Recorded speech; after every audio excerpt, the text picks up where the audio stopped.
I never thought much about the old photo albums my mother kept tucked away in the attic, but when she passed last winter, I felt compelled to sift through them. Dust motes danced in the beam of my flashlight as I pulled down the first box, its cardboard corners frayed with age.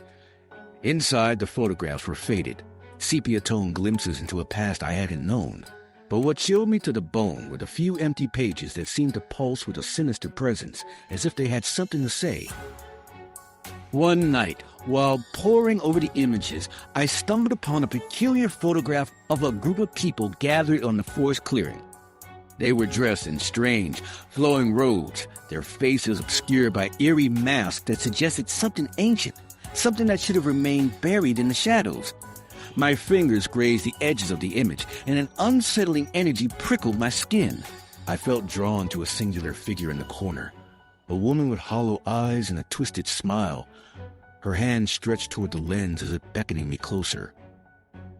As the days passed, I began to notice subtle changes. The shadows in my home seemed to elongate, creeping silently along the walls as if pooling in corners.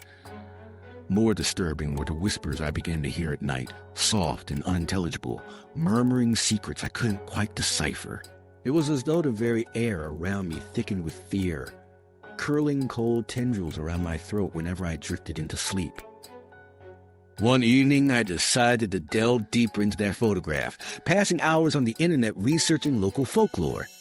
That's when I found it. The legend of the Hollow Ones, a cult that lured in the unsuspecting to their forest gathering, promising eternal life in exchange for the shallow breath of the living. My heart raced as I connected the dots, realizing the woman in the photograph was more than a relic of the past. She was a harbinger of something dark. Unable to shake the feeling of dread, I returned to the attic, convinced the original owner of the album must know the truth.